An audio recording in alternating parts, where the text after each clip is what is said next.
대전을 가게 되면 항상 방문해야 하는 곳이 있다고 합니다. 그것은 성심당이라고 하는 제과점입니다. 빵값도 저렴하고 맛도 좋기 때문에 유명한 제과점이겠지만, 아무리 제과점이 유명해도 어떻게 대전을 방문하는 사람들은 이곳을 꼭 가야 되는 이런 장소가 되었을까 의심이 들기도 하였습니다. 하지만 최근에 이 대전역에 있는 본점의 임대료 가지고 기사가 난 걸 보니까 그럴 수 있겠다 이렇게 생각이 듭니다. 어떤 내용입니까? 대전역에 임대하여서 월세를 내는데 한 달 월세가 1억을 냈다라는 겁니다. 야, 빵집이 한 달 월세를 1억을 냈는데, 이게 코레일에서 이렇게 하는 거는 매출에 따라서 월세를 정하는데, 워낙 장사가 잘 돼서 작년까지 1억을 내고 임대를 했는데, 월세로 매출로 계산하니까 임대료를 4억을 받아야 되겠다. 그래가지고 4억을 내라 통보를 했다라는 겁니다. 아니, 빵집이 아무리 장사가 잘 돼도 한 달 월세를 4억을 내라라는 겁니다. 그러니까 여기서는 그래 가지고는 도저히 운영할 수가 없다 해가지고 기사가 나게 되고 전 국민의 관심을 끌게 됐습니다. 급기야 장관까지도 그건 좀 너무하다 그렇게 이야기하는 걸 보게 됩니다. 그걸 보게 되면 모든 사람들이 대전을 가면 이 빵집을 가니까 이렇게 매출이 크구나 이걸 느끼게 됩니다. 우리가 생각하는 단순한 제과점이 아니라는 겁니다. 거의 기업 아닙니까?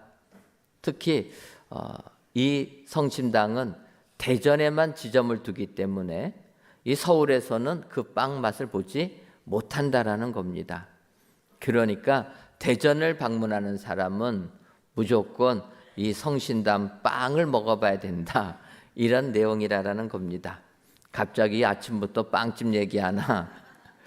근데 이렇게 기사가 나다 보니까 이 성심당에 사운이라는 것이 눈에 들어왔습니다. 이 제과점에 사운이 있는데, 이 사운은 모든 이가 다 좋게 여기는 일을 하도록 하십시오. 이것이 이 제과점의 사운이라는 겁니다. 빵을 만들어 파는 사람들이 모든 이가 다 좋게 여기는 일, 무엇이겠습니까? 맛있게 만들어야 되고, 그 다음에 질도 좋아야 되고, 이렇게 만들면은 모든 사람들이 다 좋게 여기는 일 아닙니까? 우리 빵집은 이런 일을 하도록 하자.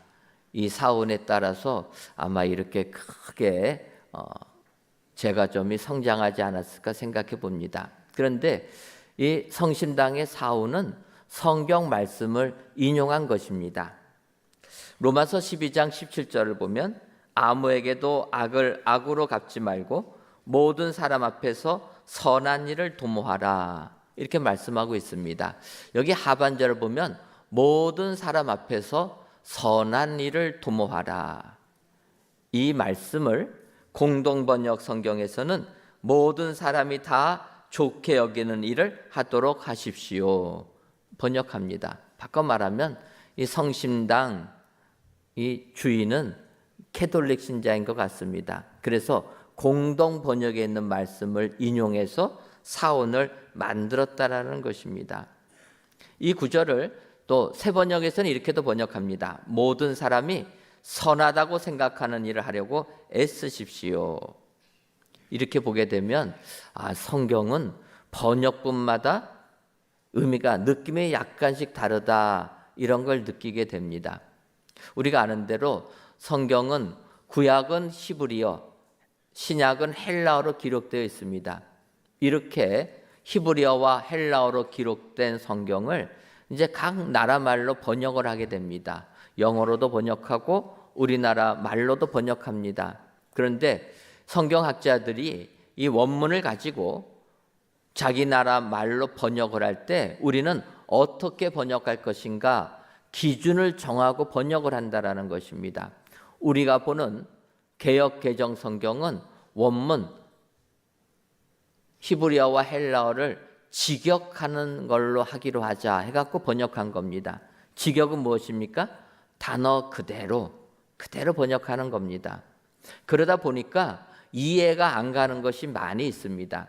그런데 이 공동 번역, 천주교와 개신교가 합쳐서 학자들이 번역한 공동 번역은 직역이 아니라 의역을 하겠다. 그래서 읽는 사람들이 좀 더 이해하기 쉽게 만들겠다.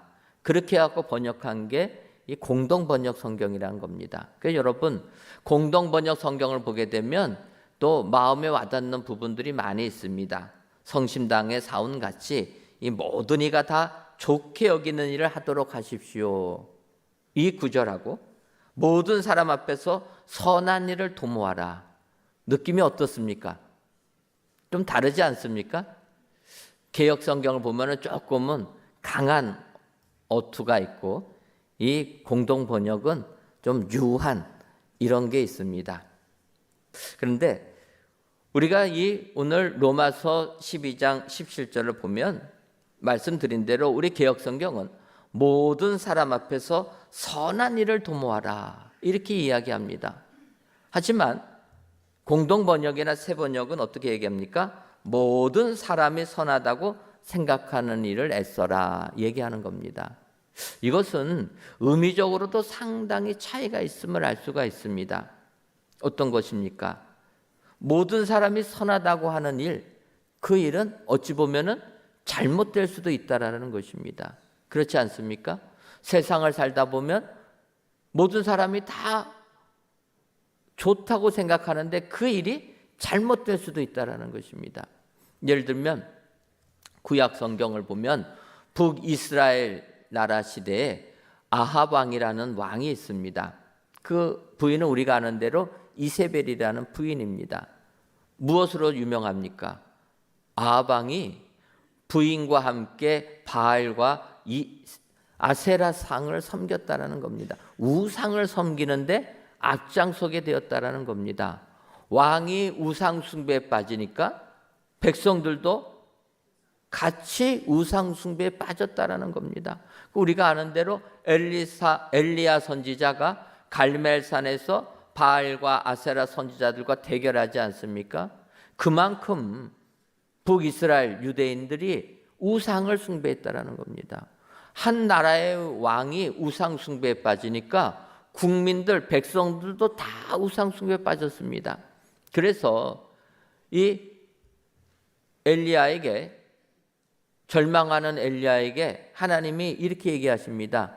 열왕기상 19장 18절을 보면 그러나 내가 이스라엘 가운데 7,000명을 남기리니 다 바알에게 무릎을 꿇지 아니하고 다 바알에게 입맞추지 아니한 자니라.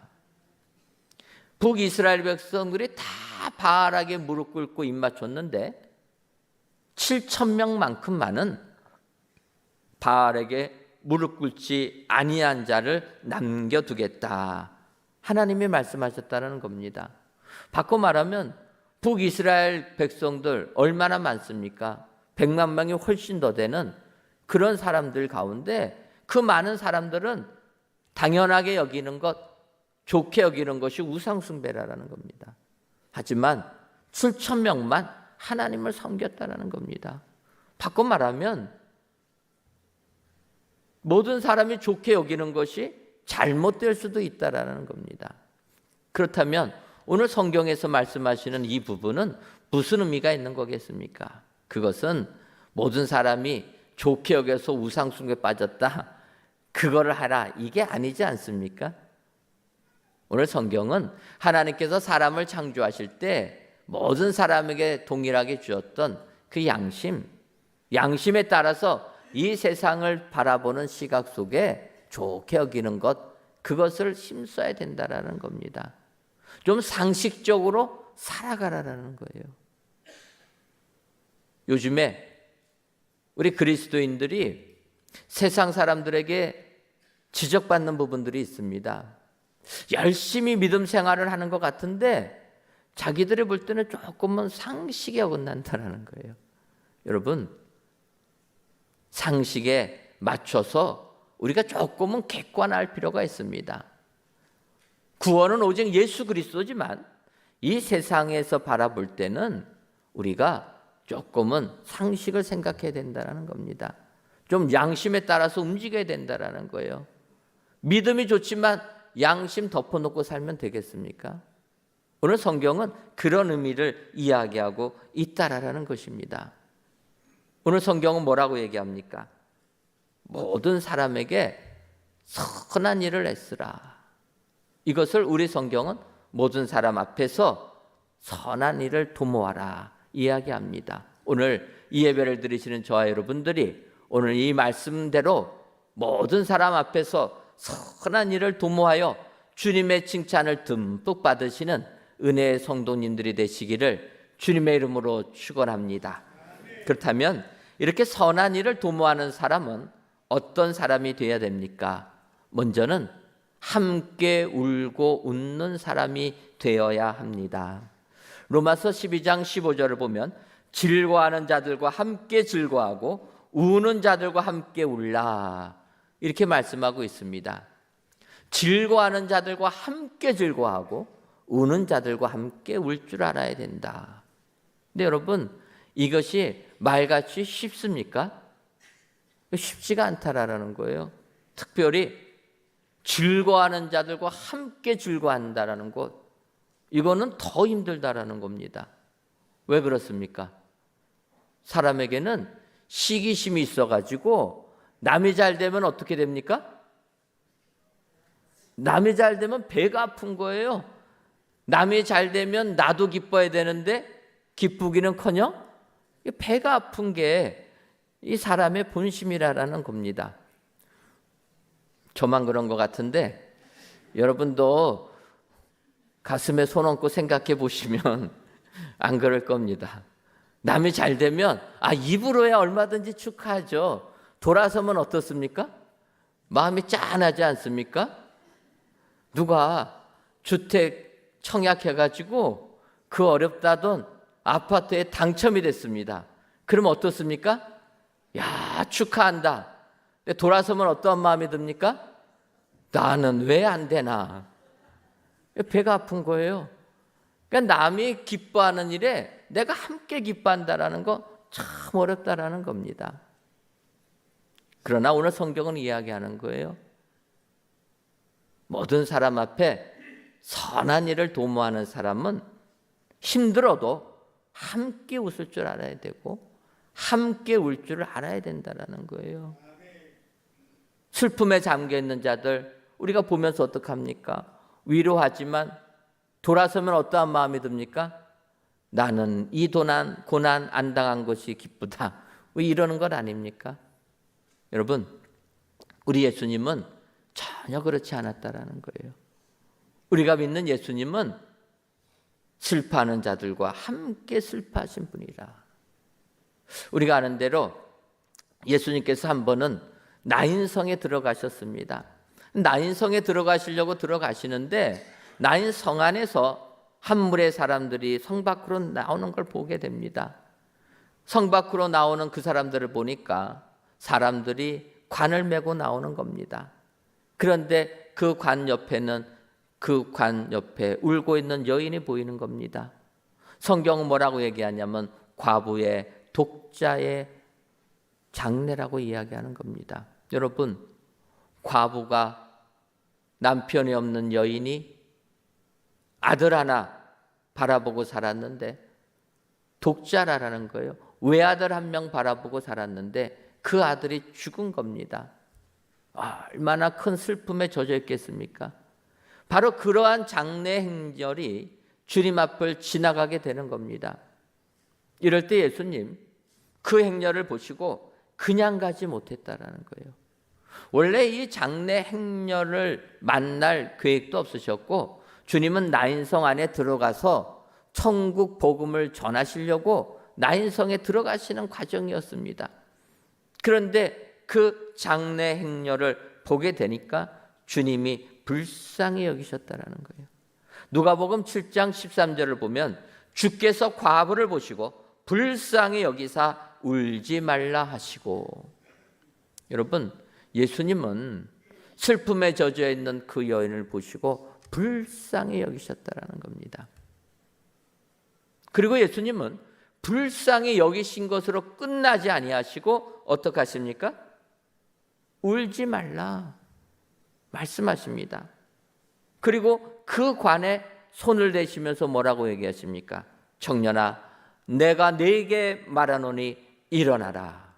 여러분, 주님은 슬퍼하는 그 여인을 바라보고 슬퍼하시는 것뿐만 아니라 그 여인에게 다시금 희망을 주시는 분이라는 겁니다. 15절을 보면 죽었던 자가 일어나 앉고 말도 하거늘 예수께서 그를 어머니에게 주시니. 여러분, 우리 예수님은 슬픔에 젖어 있는 자들 그냥 내버려 두지 아니하시는 분인 줄 믿습니다. 혹시라도 오늘 이 자리에 나오신 여러분들 중에 큰 절망 속에 계시는 분들 안 계십니까? 주님은 그 절망 그냥 보시는 분이 아니라는 겁니다. 위로의 말만 던지시는 분이 아니라 직접 손대어서 살려주셔서 그 아들을 절망에 빠져있는 여인에게 보내주셨다. 우리 주님은 이러한 은혜를 주시는 분인 줄 믿습니다. 슬픔의 해결까지 해주시는 분이라. 여러분들 삶 속에 힘들고 어려운 일들이 있어도 우리 주님은 그냥 지나치지 아니하시고 우리의 삶에 개입하셔서 그 문제를 해결해 주시는 분인 줄 믿습니다. 우리 주님은 이와 같이 함께 울고 함께 웃는 분이라는 겁니다. 우리가 살고 있는 요즘 이 세상 얼마나 공감하는 능력이 떨어지는 세상을 살고 있습니까? 많은 사람들이 담에 담을 쌓아서 소통하지 아니하고 공감하지 아니합니다. 이기적으로 자기만의 삶을 사는 세상이 지금 우리가 살고 있는 이 시대라는 것입니다. 이런 시대에 오늘 성경은 우리에게 말씀하고 있는 겁니다. 모든 선한 일에 애쓰는 자가 되라. 그러려면 함께 울고 웃을 줄 아는, 공감할 줄 아는 자가 되라. 오늘도 주의 이 말씀을 기억하셔서 모든 사람들과 함께 울고 웃는 저와 여러분들이 되시기를 주님의 이름으로 축원합니다. 다음으로 모든 사람 앞에 선한 일을 도모하는 사람이 되려면 마음을 낮추는 사람이 되어야 됩니다. 로마서 12장 16절을 보면 서로 마음을 같이 하며 높은 데 마음을 두지 말고 도리어 낮은 데 처하며 스스로 지혜 있는 채 하지 말라. 이렇게 말씀하고 있습니다. 마음을 높은 데 두지 말고 마음을 낮은 데에 두어라 이야기하는 겁니다. 겸손하게 살아야 된다는 거예요. 하지만 요즘 우리가 살고 있는 이 세상에는 겸손하기보다는 교만한 자가 많은 세상 아닙니까? 세상 사람들이 가장 자기가 지혜로운 척, 똑똑한 척, 모든 것을 다 아는 것처럼 이 세상을 살아가고 있다라는 것입니다. 그런데 여러분, 이 교만이라는 것은 우리가 깨어있지 아니하고서는 한순간에 교만에 빠지게 된다라는 겁니다. 누가 처음부터 교만해지려고 하지는 않는다라는 겁니다.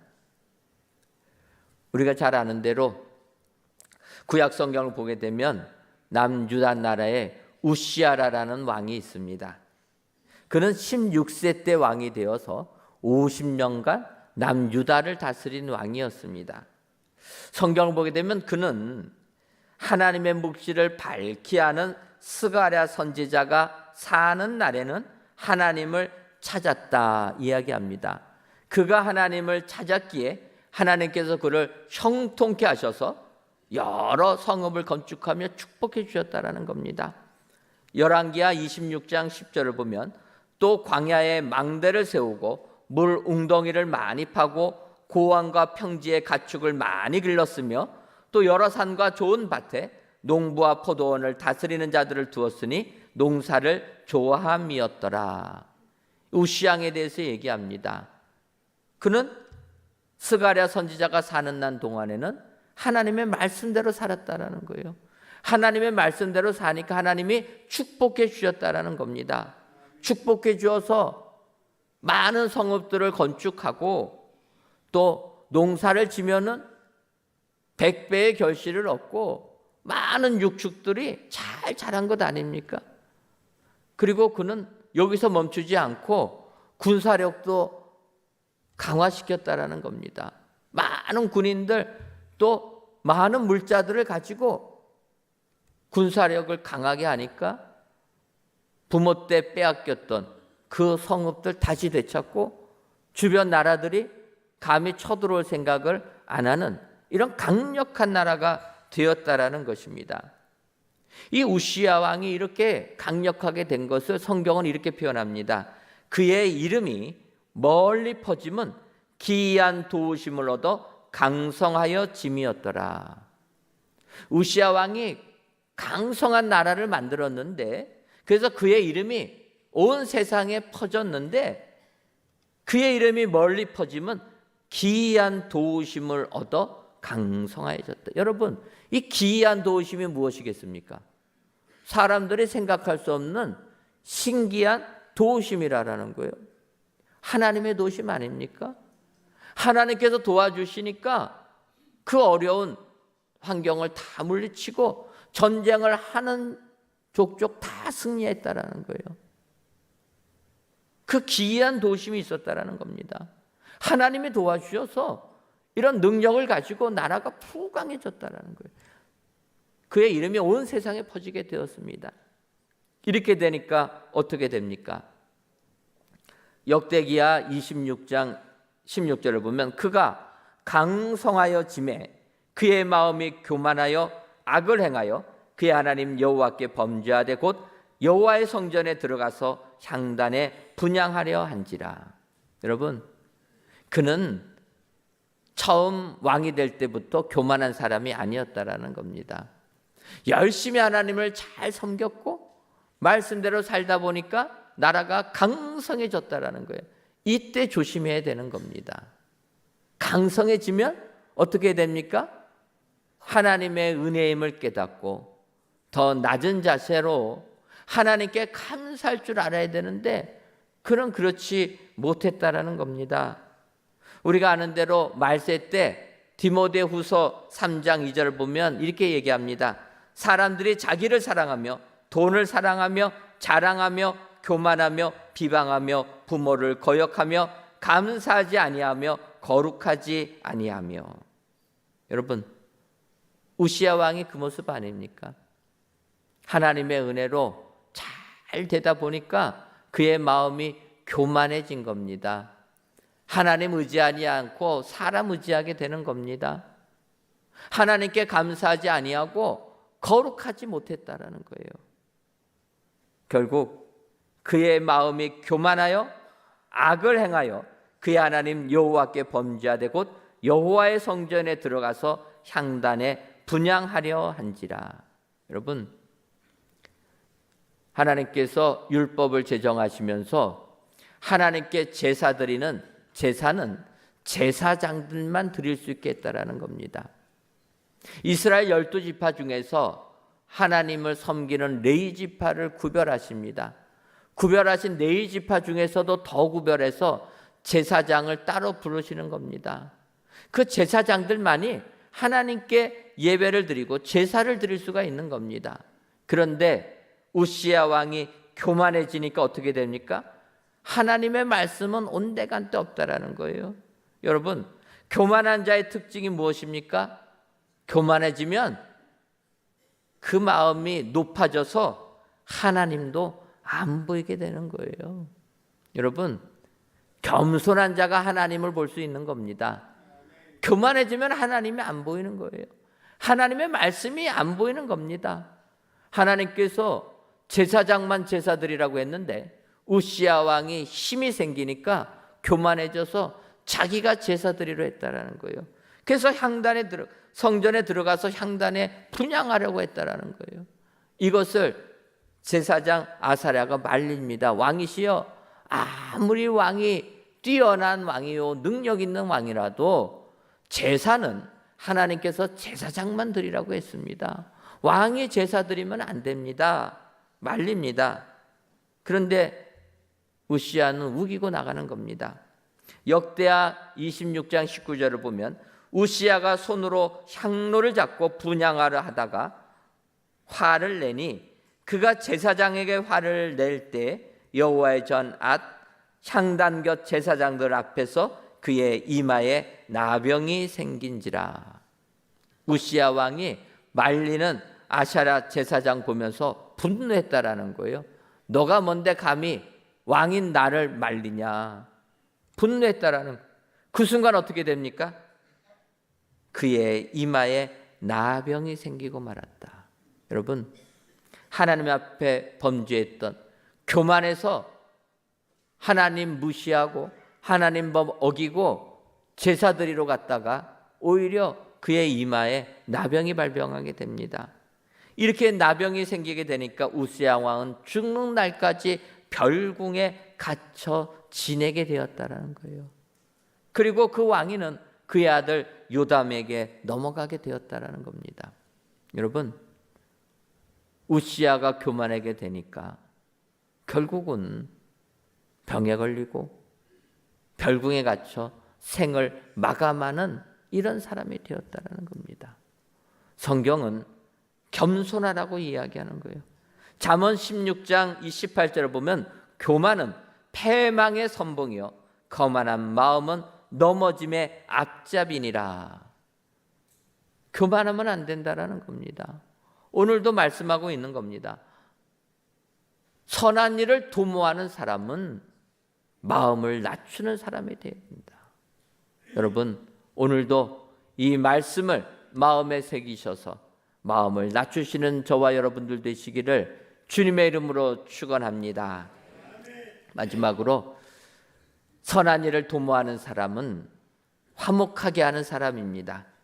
로마서 12장 18절을 보면 할 수 있거든 너희로서는 모든 사람과 더불어 화목하라 이렇게 말씀하고 있습니다. 따라서 우리는 성경의 말씀에 따라서 화목하게 하는 사람이 되려고 노력해야 될 줄 믿습니다. 하지만 오늘 성경도 얘기하는 거예요. 이 화목하게 하는 것이 쉽지 않다라는 겁니다. 뭐라고 얘기합니까? 할 수 있거든. 할 수 있거든. 모든 사람과 더불어 화목하라. 혹시라도 안 되면 어쩔 수 없는 거고, 그러나 할 수만 있거든 최선을 다하여서 화목하도록 노력하라는 거예요. 왜 이렇게 화목하는 게 어렵습니까? 화목하려면 희생이 필요하기 때문이라는 거예요. 마가복음 9장 50절을 보면 소금은 좋은 것이로되 만일 소금이 그 맛을 잃으면 무엇으로 이를 짜게 하리요? 너희 속에 소금을 두고 서로 화목하라 하시니라. 예수님께서 이렇게 말씀하십니다. 너희 속에 소금을 두고 서로 화목하라. 화목하려면은 서로 소금을 우리 안에 두어야 된다라는 거예요. 여러분, 소금을 두고 화목하라 이 말씀에서 소금을 둔다라는 게 무엇입니까? 소금을 치라라는 것 아닙니까? 소금을 치는 게 무엇입니까? 맛을 내는 거죠. 간을 맞추는 겁니다. 썩지 않게 하는 겁니다. 그런데 이 소금을 친다라는 것은 소금이 물에 녹을 때 맛을 낸다라는 거예요. 소금이 딱딱한 고체로 있어 갖고는 맛을 내지 못합니다. 물에 녹아졌을 때 비로소 맛을 내는 거예요. 우리 속에 소금을 둔다라는 것은, 그래서 화목하게 한다라는 것은 우리 안에 희생하는 자가 있어야 된다라는 거예요. 내 자신이 없어지는 자가 있어야 된다라는 겁니다. 물에 녹아서 없어지는 소금이 있을 때 우리는 화목하게 될 수가 있다. 평화가 임하게 된다라는 것입니다. 여러분, 그래서 여러분 우리가 화목한 가정을 보게 되면 그 가정에는 물에 녹는 사람이 분명히 있다라는 겁니다. 다투는 가정을 보게 되면 녹는 사람이 없는 거예요. 희생하는 사람이 없습니다. 그러나 행복한, 화목한, 화평한 가정을 보게 되면 그 가정 안에는 녹는 자가 있는 거예요. 여러분, 우리가 어머니라는 단어를 사랑하는 것 아닙니까? 어머니란 단어를 왜 사랑합니까? 우리가 어머니 보면 어머니는 희생 아닙니까? 내 자신이 없는 게 어머니 아닙니까? 누가 없어진 거예요. 그런 어머니들이 있기 때문에 우리의 자녀들이 든든하게 서는 거고 그 가정이 화목한 가정이 되게 된다라는 것입니다. 우리는 예수님을 믿는 자입니다. 예수님께서 하나님과 우리의 화목을 위하여서 이 세상에 오셔서 십자가의 죽음을 당하셨다라는 겁니다. 에베소서 2장 16절과 17절 보면 또 십자가로 이 둘을 한 몸으로 하나님과 화목하게 하려 하심이라. 원수된 것을 십자가로 소멸하시고 또 오셔서 먼 데 있는 너희에게 평안을 전하시고 가까운 데 있는 자들에게 평안을 전하셨으니. 여러분, 우리 예수님이 이 땅에 오신 것은 하나님과 단절된 인간들을 위하여서 우리 주님이 이 땅에 오셨다라는 겁니다. 그리고 하나님과 멀어진 우리 사이, 그 사이에 화목을 이루게 하기 위하여서 주님이 십자가의 죽음을 당하셨다라는 겁니다. 십자가로 우리와 하나님을 하나로 만드셨다. 예수님의 십자가의 죽으심이 우리를 화목하게 만드셨다라는 것입니다. 그래서 우리는 이 예수님을 본받아서 이 세상을 살면서도 화목하게 하는 사람이 돼야 된다라는 것입니다. 예수님께서는 마태복음 5장 9절에서 화평케 하는 자는 복이 있나니 그들이 하나님의 아들이라 일컬음을 받을 것이미요. 이렇게 산상수훈에서 말씀하십니다. 화평케 하는 자가 하나님의 아들이라 일컬음을 받게 된다라는 겁니다. 이 화평이란 단어, 이 단어가 평화라는 단어고 이 평화라는 단어가 화목이라는 단어입니다. 헬라어로는 다 똑같게 써 있습니다. 바꿔 말하면 우리가 화목하게 하는 사람이 되려면 화평케 해야 된다. 그 얘기는 무엇입니까? 우리가 하나님의 자녀이기 때문에. 여러분, 하나님의 자녀는 어디에서 무엇을 하든지 간에 다 화목하게 하는 자가 되는 줄 믿습니다. 우리가 예수님의 자녀라면 가정에서나 직장에서나 어느 공동체를 가든지 그 공동체가 갈등이 아니라 화평이 넘치는 공동체로 만들어야 될 줄 믿습니다.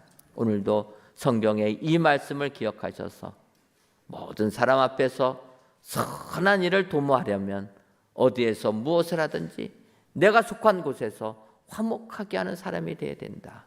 여러분 기억하시고 오늘 이 말씀대로 화목하게 하는 은혜의 모든 성도님들이 되시기를 주님의 이름으로 축원합니다. 기도하겠습니다.